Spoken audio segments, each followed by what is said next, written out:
Welcome, everyone. It's wonderful to see you all. Oh, thank you.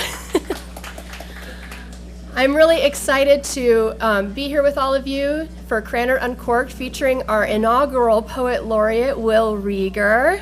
And before we get started, I'm going to introduce Mayor Diane Wolf-Marlin, who is here to say a few words and welcome us. So please join me in giving her a round of applause. Thanks, great, Rachel, and I'm happy to follow people who lower the microphone for me, so thank you. Two short people up here. It's my pleasure to welcome you all on this cold, rainy, dreary evening. This is an exciting moment for the City of Urbana's Public Arts and Culture program, and we've just been delighted to have one of the very few poet laureates in the state of Illinois. So, Will, we're just thrilled with this program in general. And just a little history, in early 2019, the City of Urbana's Public Arts and Culture program joined just, you can count on one hand, I think, the number of cities in Illinois who boast their own Poet Laureate program. Elgin began a program in 2019, and the city of Aurora began theirs just last month. In Illinois, we have a long tradition of poetry. We've had 4 State of Illinois Poet Laureates, including Pulitzer Prize winners Gwendolyn Brooks and Carl Sandburg. And today, former U of I professor Joy Harjo is currently serving as the National U.S. Poet Laureate and is the first Native American to hold that position. So many good things are coming out of this community. So we join Elgin and Aurora in the hopes that we're starting a trend, which will foster and support poetry as an art form that will enrich civic life, bring the community together, and celebrate our community, our Urbana's rich cultural heritage. So what does a Poet Laureate do? The Poet Laureate acts as an advocate for poetry, language, and the arts. Our inaugural Poet Laureate, Will Reger, is no exception. We know he'll continue to generate numerous programs and demonstrate how poetry can help forge meaningful connections, celebrate our town and its vibrant arts and culture traditions. And we're very happy to be gathered here today to celebrate the release of his first full-length book of poetry, and it's entitled Petroglyphs. And I've been fascinated by petroglyphs for a while.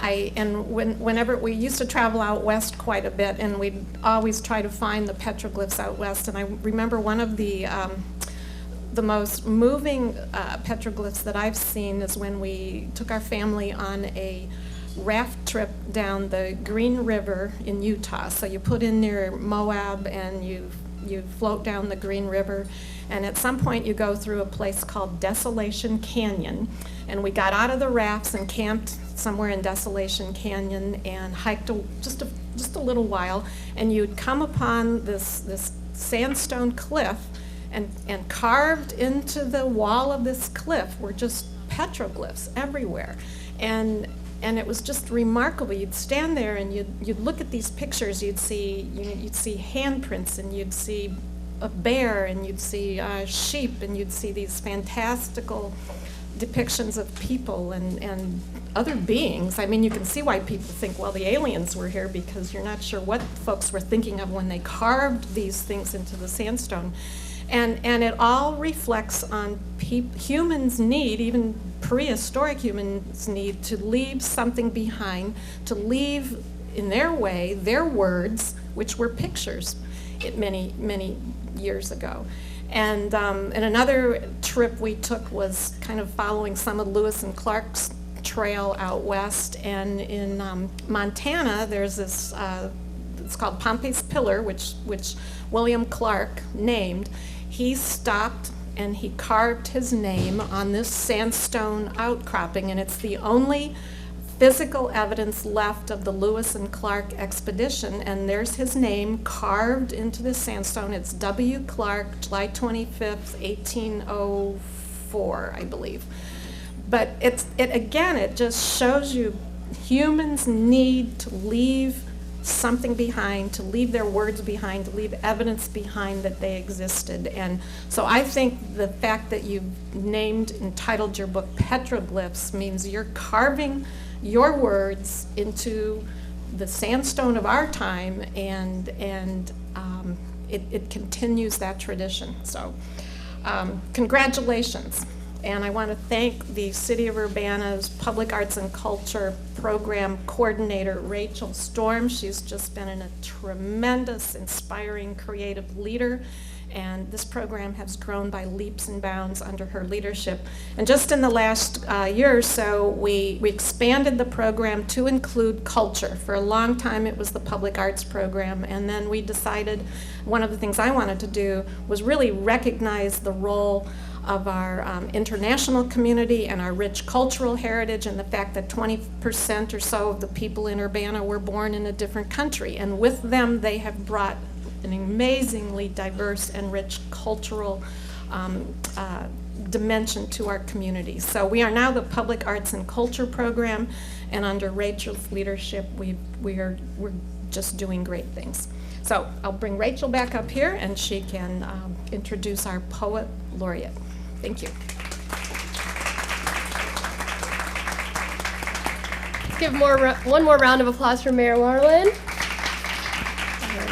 We're so lucky in the city of Urbana to have a mayor and leadership that truly supports the arts, to have such a strong artistic community. It's very unique, of course, to have an arts and culture program, and that came through the labor and support of so many people in the public who asked for and demanded an arts program.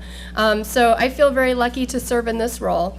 I'm really excited to introduce to you our Poet Laureate for the evening.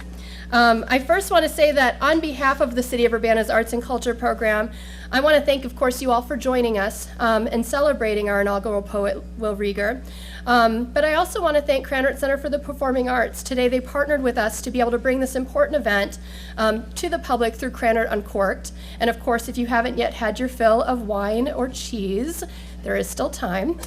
I want to take a moment to recognize the City of Urbana's Arts and Culture Commission. If I could ask any commissioners in the room to stand. Please give them a round of applause.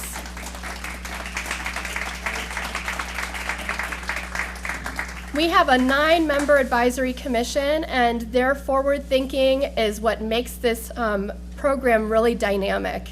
We're in the process of doing lots of visioning at the moment, so if you have ideas for what you'd like to see in your art scene, you should bend their ear, maybe tonight, maybe over a glass of wine. I want to say first and foremost that this past spring did mark, of course, our first Poet Laureate program. As Mayor Marlin said, this is very unique. We joined just a few cities that have programs like these, and we're really hoping that this continues on. The program celebrates poetry by recognizing a resident poet who makes meaningful connections, honors and serves our diverse community, and elevates the importance of creative writing through sharing their work with Urbana residents. The Urbana Poet Laureate is selected by a jury and serves for a 1-year term with the support of our mayor and our public arts program. I do want to encourage anybody who also identifies as a poet in this room to not only consider getting involved with some of the programs I'll mention, but to also consider applying. The Poet Laureate acts as an advocate for poetry, language, and the arts. They create a unique artistic legacy through public readings and civic events. Tonight, we gather to celebrate our inaugural poet, Will Reger. Will was born and raised in St. Louis, Missouri area. He obtained his PhD in history from the University of Illinois and lives in Champaign with his wife and 2 youngest children. He's the co-leader of CU Poetry Group and has lent his energies towards lots of initiatives in our community that you may recognize. Things like the MTD Poetry, CU Haiku in the News Gazette, and Poets at the Post at our beloved Iron Post in Urbana. Will also teaches in the Department of History at both Illinois State University and Parkland College, and he's read his poetry work at numerous civic events, open mics, workshops, and more. I want to tell you a little bit about his work in just the past few months that he's been our Poet Laureate. Will has already successfully implemented a number of new and exciting projects, of course, all of which we hope that you get involved with.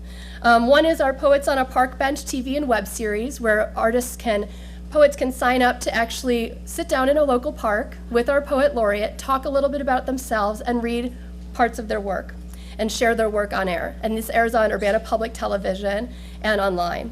We also have a Laureate Likes program where local poets have their poems selected for public display on digital signs at the Urbana Free Library and at City Hall. We also hope to will become what we hope will become the annual Poet Laureate Showcase is another project of Will's.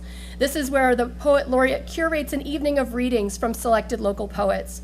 We also have the just today released Poems on Glass program. This is where poets are invited to interpret our local murals through poetry, and those poems would then be printed and displayed next to the selected murals for this cycle. We hope that this program will continue on into the future as well. So we just released that today. If you want the challenge of interpreting some of our local murals through poetry, please visit also the table off to the side, because we have plenty of information about how to get involved with that program. In addition to all of these wonderful initiatives, Will has also initiated a program for poetry for veterans in a workshop series, a teen poetry showcase coming up this spring, and workshops with young writers in the Urbana School District. He has been busy. It is not an understatement. And he's created new and exciting opportunities for local poets, continues to elevate the role of poetry in our community, and somehow in all of that, he wrote a full-length poetry book that we're here to celebrate this evening. For all of these reasons and more, I hope you'll join me in giving him a delightful warm welcome and a congratulations for all of these achievements so far in his experience as the inaugural Poet Laureate of the City of Urbana.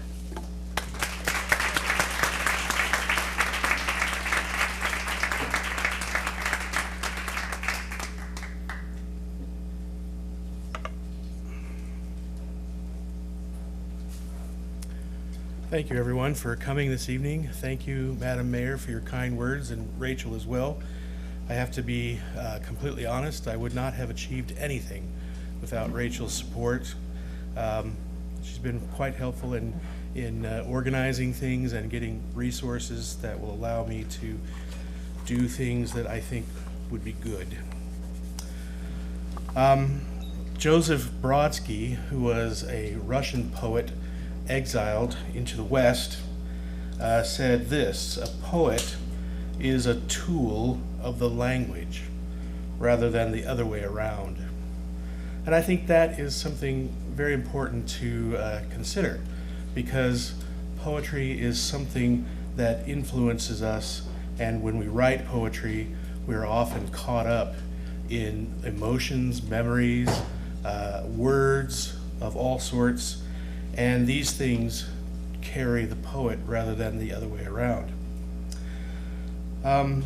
America has been quite fortunate in the quality of poetry that we've experienced over the years, and I'm glad to say that that poetry has begun quite a lot to leave the university and the school and go out into the public, and I think that is one of the things that I've been able to contribute to here in my work as Poet Laureate.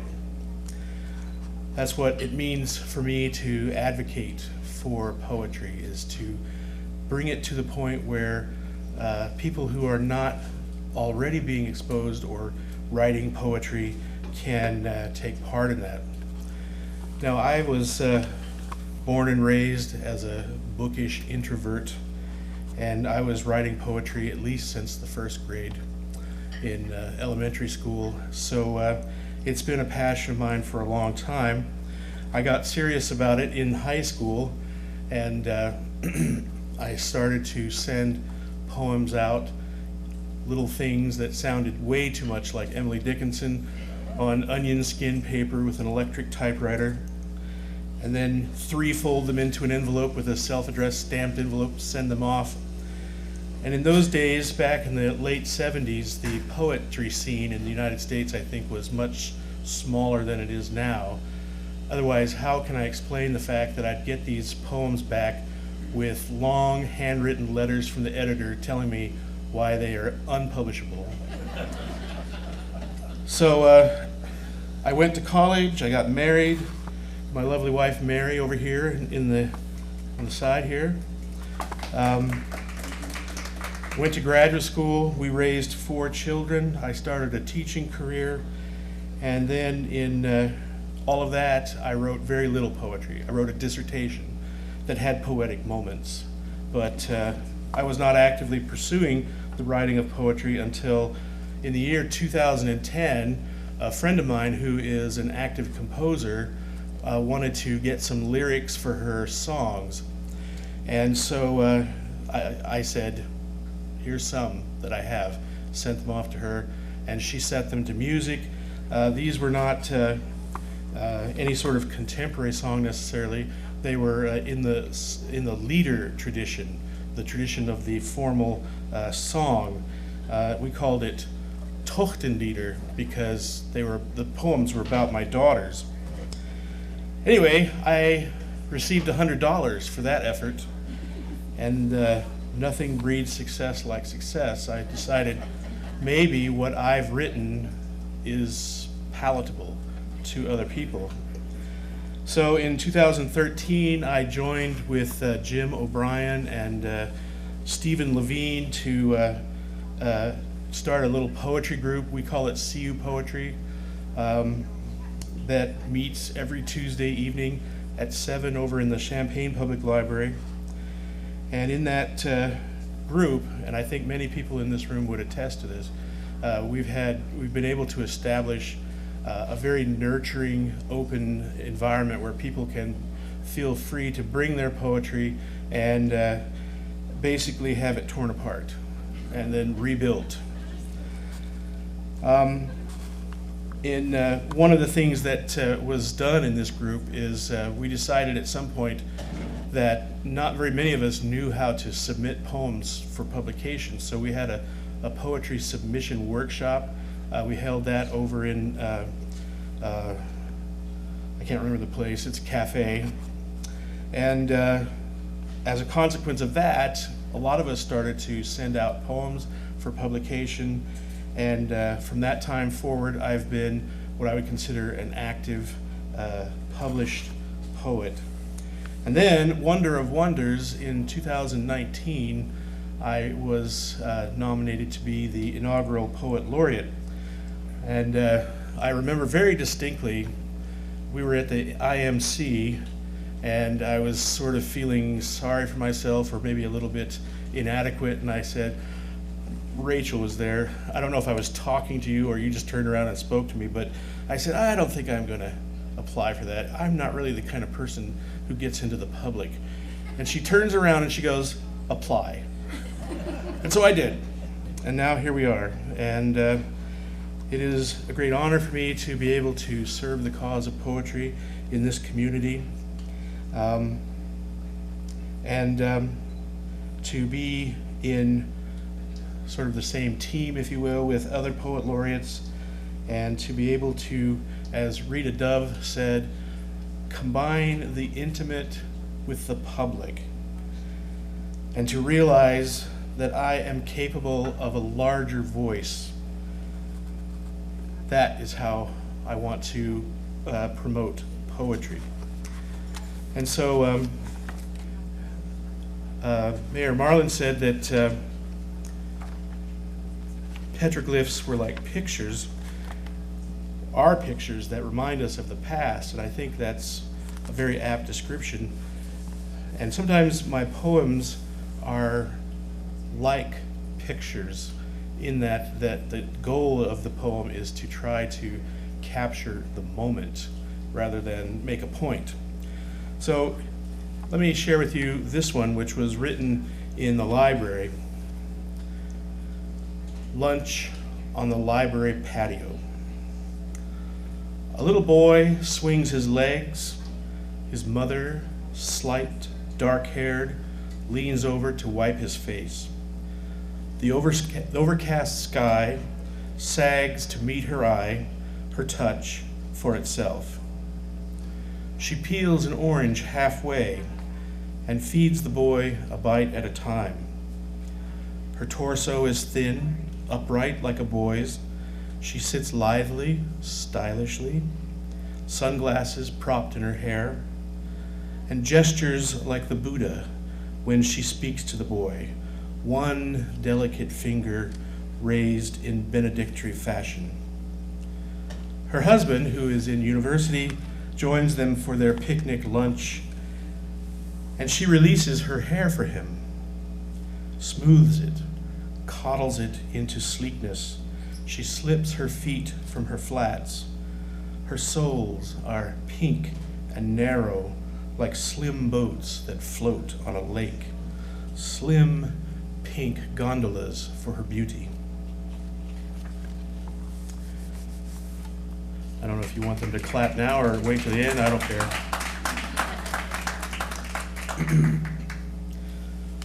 This next poem is, technically it's an ekphrastic, which is a poem written in response to or in relation to another form of art, in this case a photograph. I don't know if you're aware of Sally Mann's photography. She was quite controversial because her subjects were, in the beginning of her career, I guess, her children. But she has a photograph that captured my attention. A small child, maybe 8, 9, 10, perched on an underwater dam. There's sort of a dam that's being overflowed. And then she jumps, presumably, into the river. I call this aperture. The child crouches, slick with summer light, perched, toes grasped to mossy stones, an old dam overrun. Water splits around her ankles. Hands templed in prayer to the river, she watches the rhythm below, the knotted roots, the glinting weeds, the shoulders of mud. She jumps, her skin stained brown with light, ripples as she roots into the water, burrows deep into the gushing pulse of that green vein of the world. She turns, legs flash like fish. She digs for air, her flesh a raft. She drifts with the calling jays. She floats away into the earth. Thank you. This next poem is also about a river. My second daughter and her husband moved to Freeport, which is in the north part of Illinois, and their town is built on the banks of a little river called the Pecatonica. I don't know if you're familiar with the Pecatonica. Apparently it's a good river for canoeing, and people do that. But I was more fascinated with the sound of the name, Pecatonica, and it rolled around on my tongue for quite a while. And then this came out. When I snake the Pecatonica, her breath will fill my lungs. My fingers will drift along her spine as morning lifts us both from our cold bed and rubs us with ice from the sky. I see she is just as supple as ever, ready to slide along my body, rise to meet my curling fingers in her pleasure. Her sinews, solid ice, pale and delicate, like her eyes, like her teeth.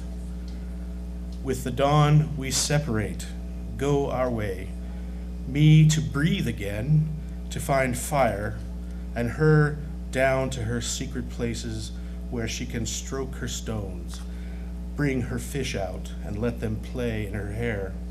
Even stepping out of her, my leg breaks her energy only for a moment before she heals from me and moves on.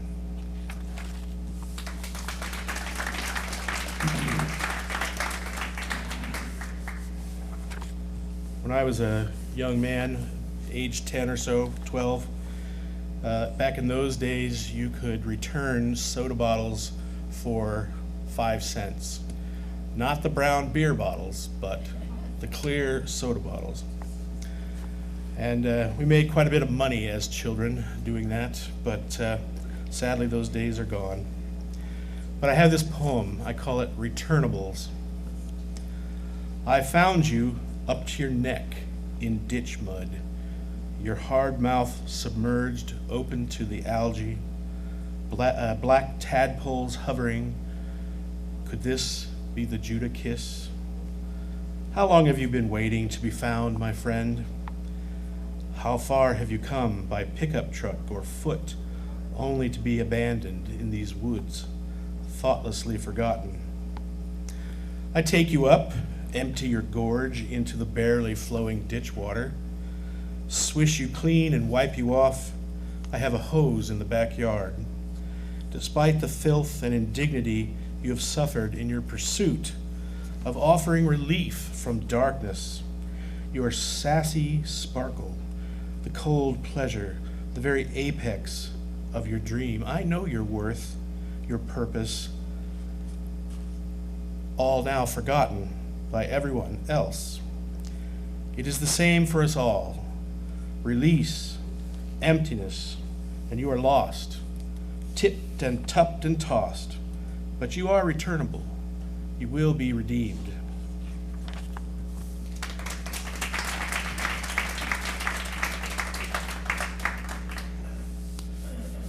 This next poem is a short one for people who admire the birds. My question for the hummingbird: how still must the hummingbird hold itself to notice that I too am a living thing? That I too am interested in the way flowers open? That we, the hummingbird and I, could exchange views for hours and not mind the time? Neither of us love this world less than the other one, but which of us would love the world less without the other one? That is the question I would ask if a hummingbird held still enough for conversation.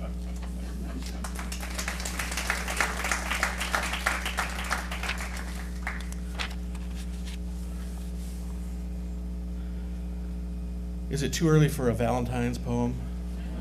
All right. This is an actual event. It's one of those picture poems I try to write. It's called a Valentine's poem.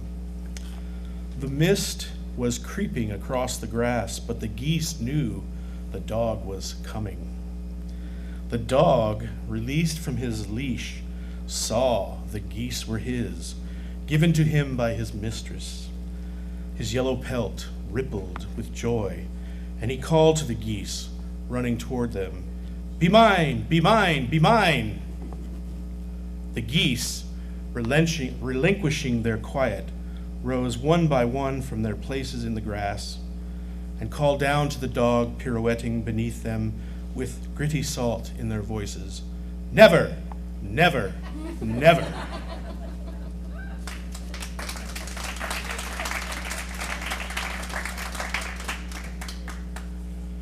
This one is called Acceptable. If I am acceptable, tell me. Ash blows, trees collapse at my heels, I run blindly away from the burning. Each word turns me away and toward, away from you. Emptiness grows around me wherever I turn, towards you or away, surrounded, pounded, hounded by nothingness. Anything you call acceptable will remain in spite of the flames. The living green pleasure of your forest will never disappear. It could frame the landscape of my mind with peace if you will only tell me, turn around, come this way, nothing less will do. How I escape with you this burned out ground, and how I live another way.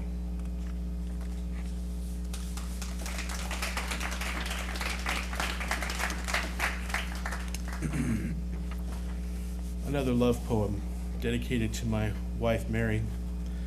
To catch a thief. If I tuck your tinkling laugh beneath my coat, then leave without paying.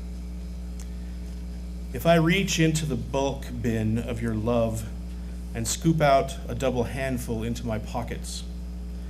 If I sneak into your pantry where you keep those bottled chilies, your hips. If I steal your breath, reweave it, whisper it back to you as a song. How many songs could I sing for you? Will my words be enough for you? If I plagiarize your gentleness, if I give it all back to you as my own, if you find me asleep in your bed, having eaten all your porridge, broken all your chairs, will you bear my crimes? Will you rejoice to catch me in the morning at your table, even though I have burgled you over and over? Will you let me be your inside job forever? Thank you.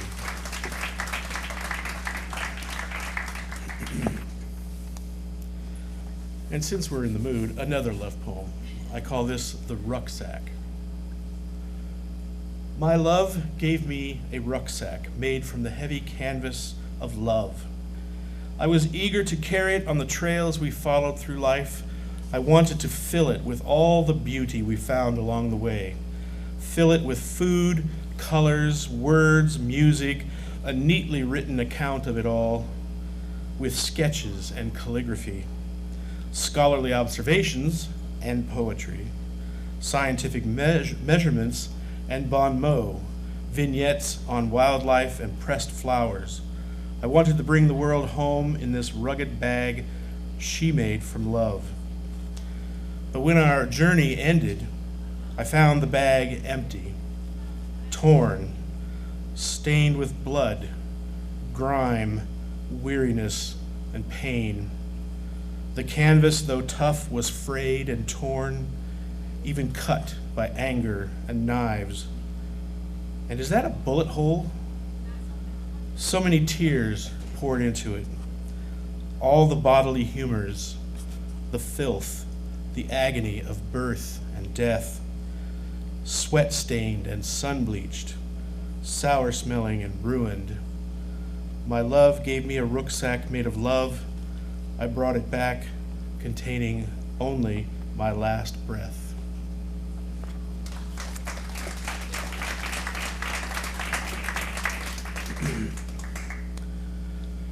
One of the things I love to do most is see if I can't write a sonnet. A sonnet, as you may know, is a specific form, although there are some variations. Probably the most common would be 14 or 16 lines that have a rhyme scheme and should have at some point what they call a volte-face, which is a turnaround, so that the poem goes in maybe an unexpected direction. That's the hard part of writing a sonnet. Not sure entirely I've mastered that, but here's an example. Not really, not a dog lover, not quite. She knows by whose hand comes the bits of cheese, the random strip of steak, the greasy bowl. All of that is only to ease my soul. I do not share the dog lover's praise. I do not like the pungency of dogs, nor the enthusiasm with which they greet, ramming their snouts between a person's legs. Nor do I want a dog to take my seat. The ground is for the hound, I always say to her. I know she understands my point, for right away she folds up every joint just beside my chair and waits to play. Sometimes I indulge her with a chase, that patient sigh of hers, so hard to face. Thank you. Another sonnet. I call this one ABC, and please, this is an attempt to be funny, so humor me. ABC, with pride, my neighbor crowed, I own my teeth, and held them out, clicking in his palm. 20 or so in a piece of dried gum in a velvet Shivas bag he kept from his youth. His porch was ringed with spider plants in pots that he carried out every 1st of May. He sat out there in his undershirt all day, sipping beer and gumming chicken nuggets, listening to baseball on the radio, and calling to his wife as if she wasn't dead. Sometimes he slept out on our patio. If we were cooking something, he always stayed. I asked him once about that dried out piece of gum. He brightened. Why, Elvis chewed it. Right here, the print of his thumb.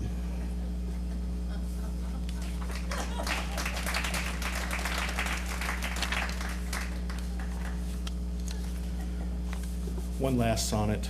This, again, is also a true story from my family history. This poem describes more or less the birth of my Aunt Jenny. And she herself has read it and only shook her head at me, made no comment, so I'm going to take that as a good thing.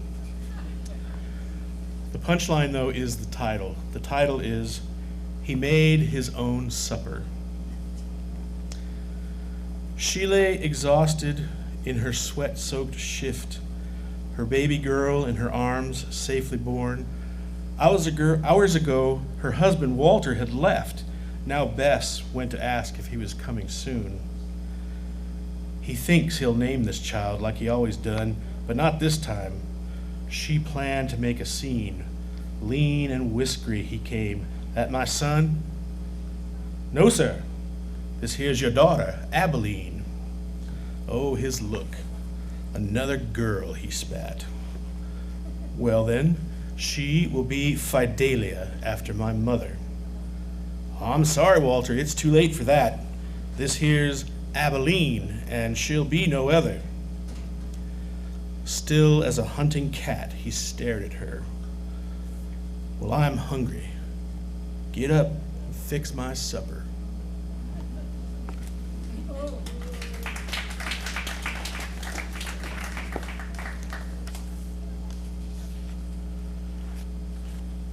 My brother had a stroke a couple of years ago. Wasn't very serious, thankfully, and he has made strides at recovery. But this is my effort to describe his experience. I call this a brutal arm. On the hind legs of the year, with the earth asleep under its rain, the autumn leaves already blackened, a brutal arm reached out and tapped this fellow on the right side of his head. Suddenly, the light was overtaken with snow sifting off a far mountain. The darkness went quickly across his eyes, and he became not only the mountain, but also the weakness of one who has climbed so many mountains, his arms and legs fail him. He dreams. The far horizon waits within him, as if he were the sunrise, a shower of stars falling into the grass, a roar of armies rushing over the last hill toward a victory he can no longer grasp.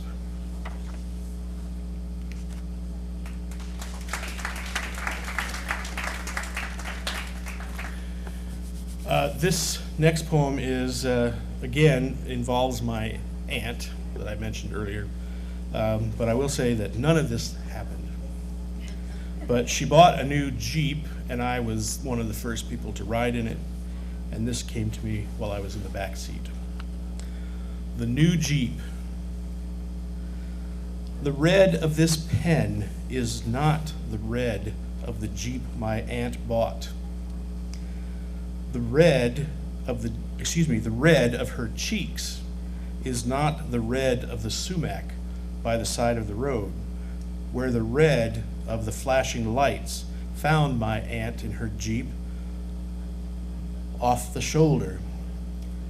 The red marks her seatbelt, the red marks of her seatbelt do not blaze with the red of a sunset, which does not resemble the red of this apple I am eating, so red in the back of the Jeep, where I write in red of these events.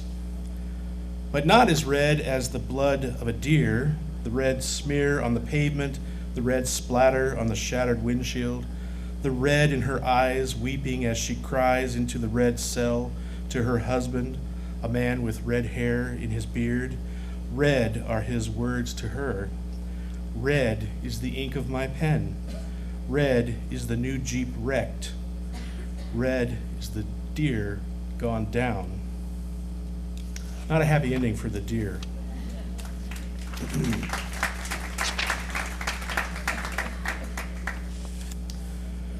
So this next poem talks about tucking in my children when they were little. And I think that to some degree I might have been influenced by that film called The Golden Compass, which has the giant polar bear as one of the characters. this at least is my explanation for why the bear is in this poem. It's so late, child. Close your eyes. Dream of the bears. They have solved the problems of evil. Aristotle was right. We have no direction. We spend our days like chickadees, child, hitting the window while part of us washes up dishes and hopes the plums blossom soon. Delicate plums, fragile chickadees, forthright grizzlies. Think of them, my dear. Let them into your dreams, but put faith also in clean dishes.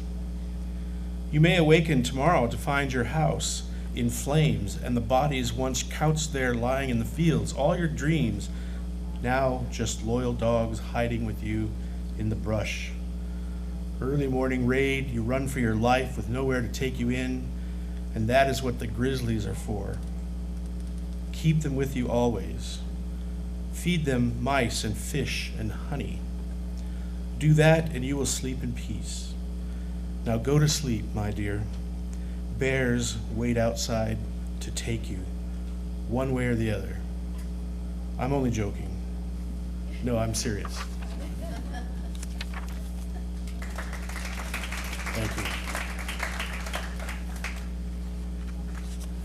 This poem I wrote several years ago in the year 2016 when the first, I will call them captures, not kidnappings or anything else, but when people of Hispanic heritage were being taken and sent out of the country against their will. This poem is about Ricky Enriquez Perdomo, who was, as far as I can tell, one of the first people to have that experience. And even though she was returned to her family just a week or so later, that moment was very powerful for me, and so I wrote this poem, a poem for a mother taken. When I use the word taken, she was taken from her promise, she was taken from her children, she was taken by armed men, she was taken by her arms and held, she was taken, spirited from place to place. It sounds like the beat of her arms against the metal doors of a transport vehicle, called in some other countries Black Marias, though maybe not black and definitely not virgin mothers taken suddenly in unexplained childbirth, or sisters of any kind who take her into a marked unknown, all across wire, thin borders, where here is home, there not home, here received, then taken, there not wanted but received. She was taken by an illness of lonely terror. She was taken like a slip and fall into a pit. She was taken like a bullet for a cause. When I use the word taken, I mean they cut her out. They tore her off. They ripped her from our belly. I mean she was taken from all of us. Thank you.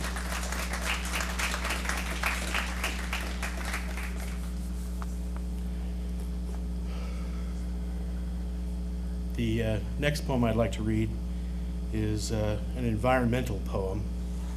I call it 4,000. When I read this or wrote this poem, there were about 4,000 tigers left in the world, so that's why I titled it thus. I should mention before I read this poem that I like to bend reality a little bit in my poems, and so some of the things I say here will obviously not make sense or be true, but the overall sense here I think is valuable. 4,000. 4,000 tigers, or even fewer. 4,000 tigers in my living room. They swim out back in the pool and chase the squirrels for my tomatoes. 4,000 tigers rummage upstairs, through the closets, under beds. They hide in my cupboards and sit on the roof and flick their tails at the night. Sometimes they knock me to the floor so they can look me in the eye and growl. They hardly trouble me at all, except those nights I hear a shot. And next morning, one of my favorites is gone, carried off in the darkness. And I go over to my neighbor's house. I should pause here, just mention, if my neighbor is here, I'm not talking about you in all these poems. I go over to my neighbor's house, and there on the floor before his hearth, a fresh skin I recognize. "My tiger," I cry out. "You killed my tiger." "You have so many," he shrugs and sips from a bowl of tiger penis soup. "But that one," I pointed down at the skin, with the neat bullet hole behind the ear, "that one could speak Latin. He served his country herding goats." "You're joking," he said, and emptied his bowl. "Tigers don't herd goats." "Oh, really?" I said, as I opened his door to admit the now one less than almost 4,000. "What else do you know about tigers?"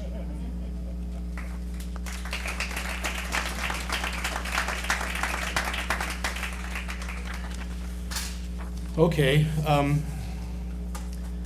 I'd like to read a couple of poems that have to do with the prairie. I've tried to let the fact that we live in this unique space influence some of my work, and I really have been, honestly, quite influenced by the work of Janice Harrington, who's also kind of pursued that vein. So this one is an early attempt to capture something unique.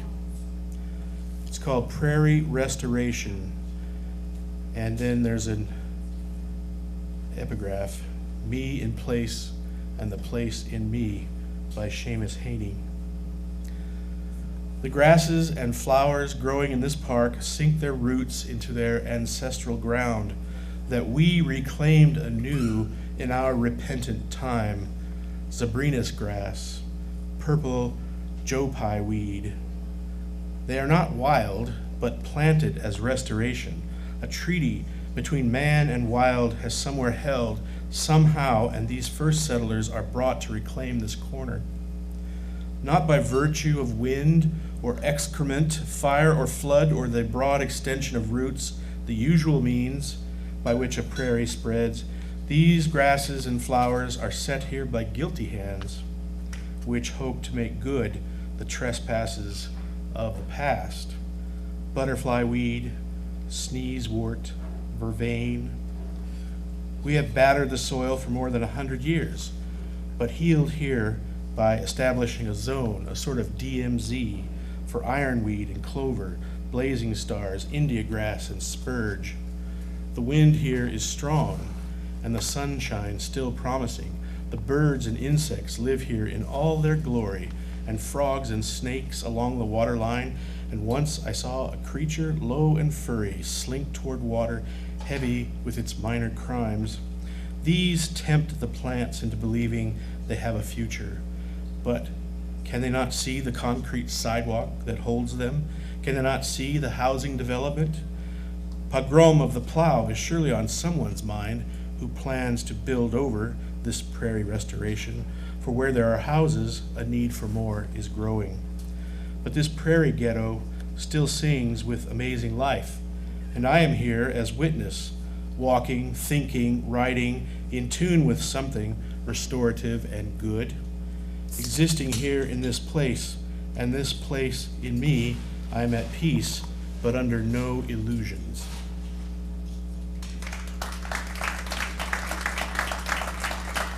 Thank you very much.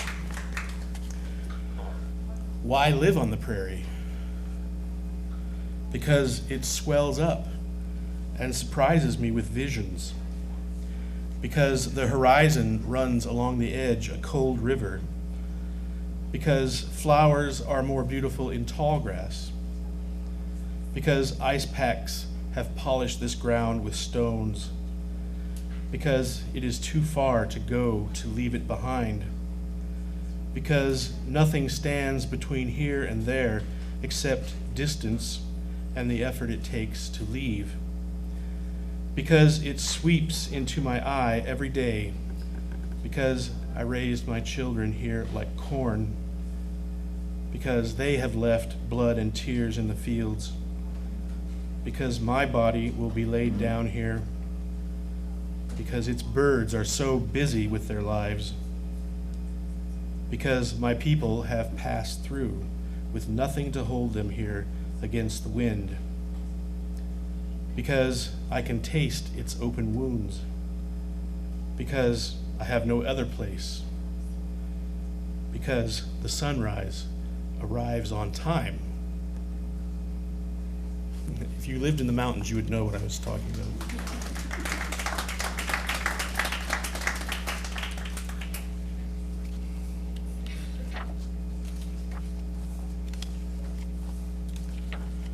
Many of the poems that I've written in this book address the deaths of family members, and I'm not going to read them all, but I do want to read this one. I call it Dreams of My Father.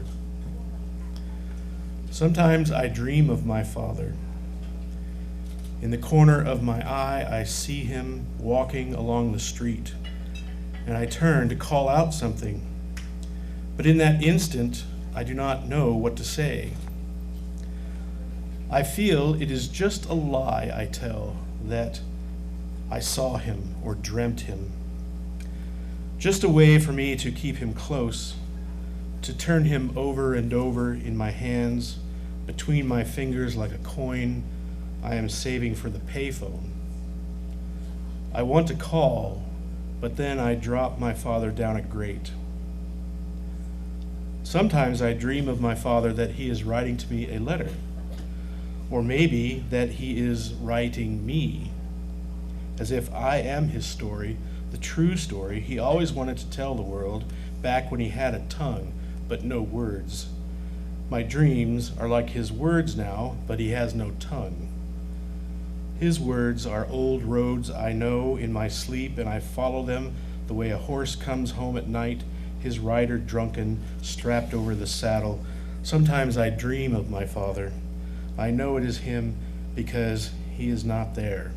In the dream, I know he is on the road, and nothing will heal his return. Thank you. I think I'm going to end with this last poem, Ode to My Lungs. All night you pull like Volga boatmen, once more, again, once more, until I reach the morning shore. All day behind the scenes entrenched, you walk the front line between me and the loss of consciousness. Nearly 60 years you have irrigated my body with sweet air, and the taste of forests and oceans, with rain and cold wind, burning leaves, mown grass, her body's sweat, the old smells of coffee and perfume, of baby heads and dank river air, skunks and cigarettes. With your compliance, I have run in the mountains, and once even sang an aria. You have been the bellows that powered 100 flutes, the underwriter of every spoken word. You supply the rhythm for contemplation. You regulate the dives I take into myself, from which I return unmeasured. Who knows if tomorrow or tonight the last breath you draw in will come and go, carrying everything left with it out into the warm evening. My life, like a refugee arriving and last off the boat. Thank you.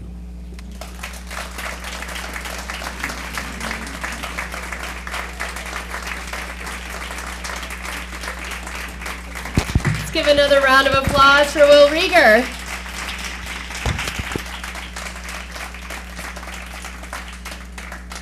We're so delighted to have our Poet Laureate. Thank you so much for joining us this evening for this portion of tonight's Krannert Uncorked. I want to point out a couple of things. First and foremost, Will Reger's book, Petroglyphs, is here for sale. There's also information, as I mentioned earlier, about some of the initiatives of the Poet Laureate program, so please consider being involved. We've got some sign-up sheets, some information that we can pass along to you about some of the things like Poets on a Park Bench or Poems on Glass that was released today.